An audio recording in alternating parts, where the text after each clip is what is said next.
راديو حكاية معاك من البداية.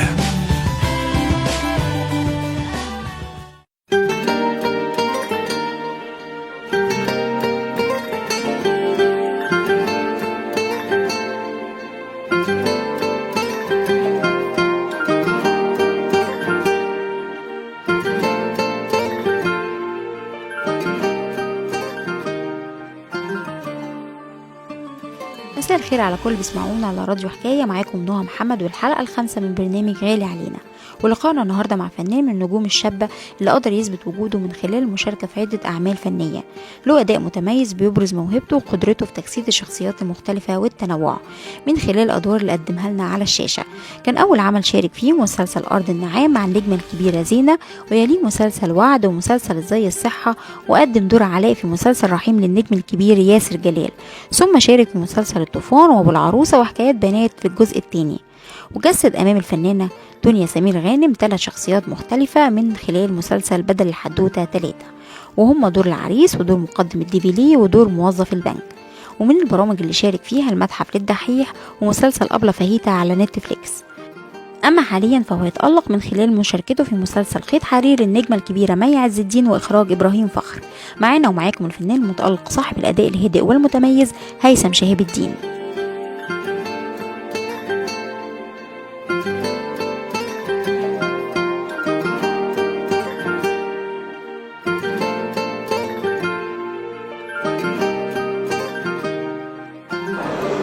الفنان شهاب الدين، بنرحب بيك في اسكندريه وفي الراديو اولا طبعا. اهلا بيكي. انت جاي النهارده تحضر عرض اخراج الاستاذ الكبير خالد جلال.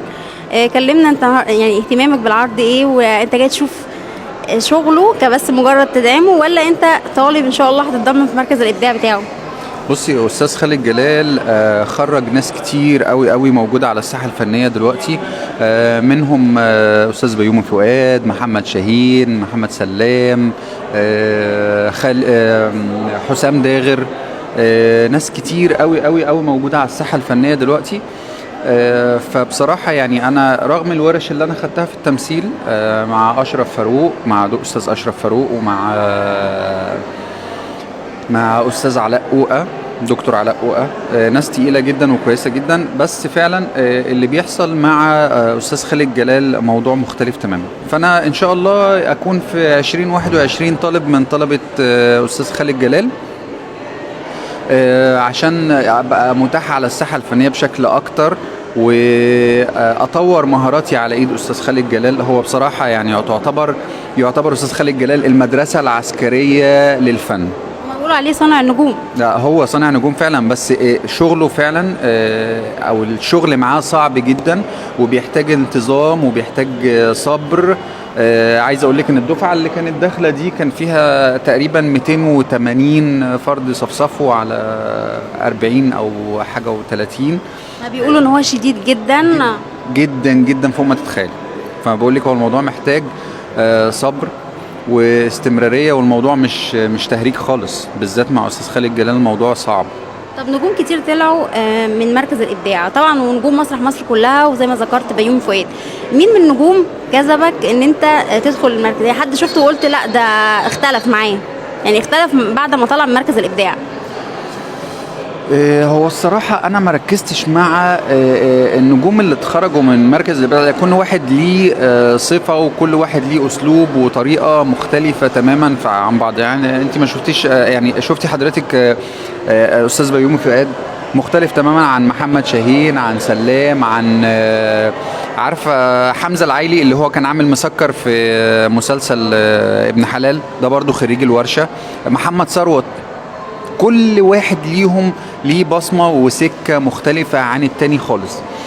أنا يعني الوحيد اللي أنا بعتبره شخصية فريدة في التمثيل رغم أنه ما بيشتغلش كتير، دكتور محمود حميدة. حد رائع، موهوب جدا جدا بجد والله. نفسي أكون يعني حتى 10% من الفكر والأسلوب في الوضع في الفن في شغله في التمثيل. طيب مين بقى غير المخرج الأستاذ الكبير خالد جلال عايز تتعلم منه أو عايز تكون بتشتغل معاه في عمل؟ اتمنى ان هو يكون في عمل بينك وبينه. بصي، انا اتعاملت مع استاذ ابراهيم فخر وعرفته من قبل ما اشتغل معاه. استاذ ابراهيم فخر اللي هو مخرج ابن حلال ومسلسل وعد ومسلسل ازاي الصحة، واخر حاجة كنت اشتغلتها مع استاذ ابراهيم فخر كان مسلسل خيط حرير.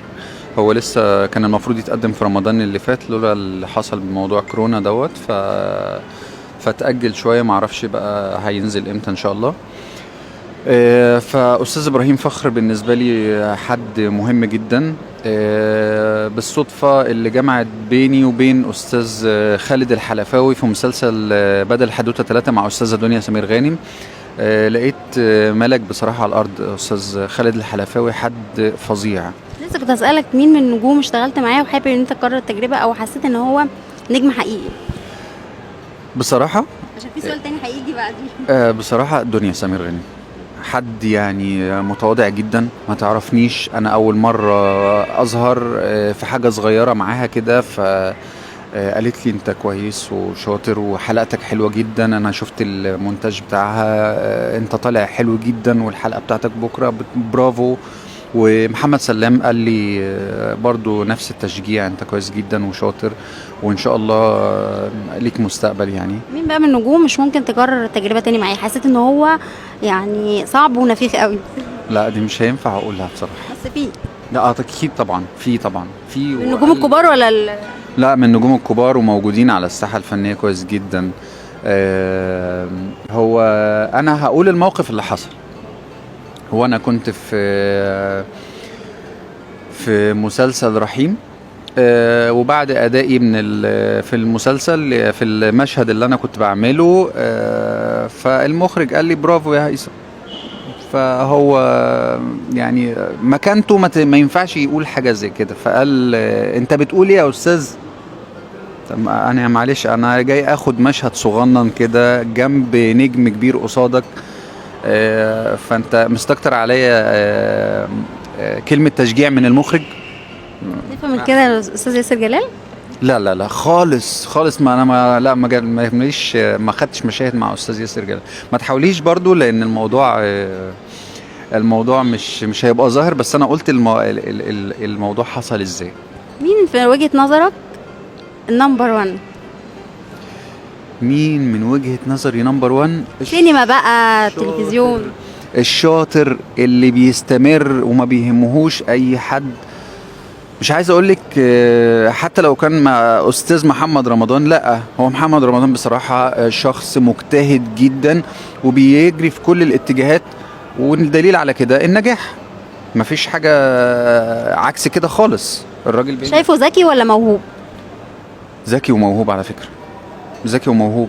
وانا افتكر في موقف من المواقف انا كنت في اللوكيشن وماليش علاقة باللوكيشن خالص، دخل وانا ما كنتش واخد بالي ان هو موجود، حط ايده على كتفي وسلم عليا واتعامل معايا كاني شخص من اللوكيشن عادي جدا جدا، رغم ان انا كنت موجود في اللوكيشن وعامل كان في ابن حلال.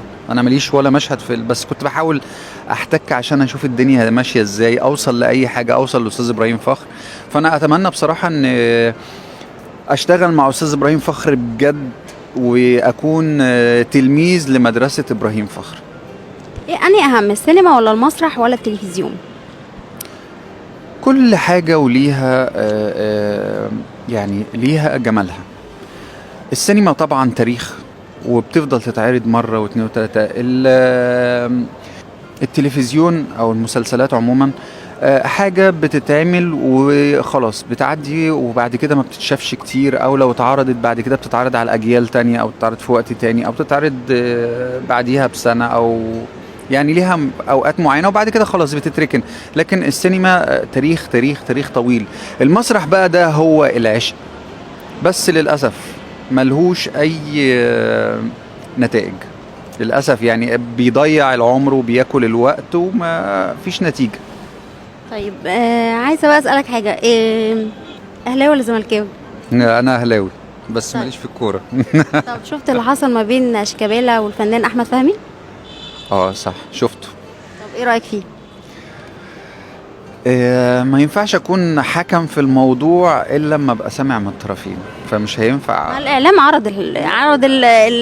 يعني هو ده اتكلم وده اتكلم. كل الكلام اللي بيتقال ده حاجة، وانك تسمعي من الطرفين ويبقى الوضع وضع قدامك وعارفة الحاجات اللي حصلت قبل كده، لكن دي في حاجات كده شكلها باينة ان هي مش ما اتقالتش، في حاجات ما اتقالتش، فما ينفعش تحكمي عليهم. بشكرك جدا وبتمنى لك التوفيق. ميرسي ليكي، ميرسي لك كلكم.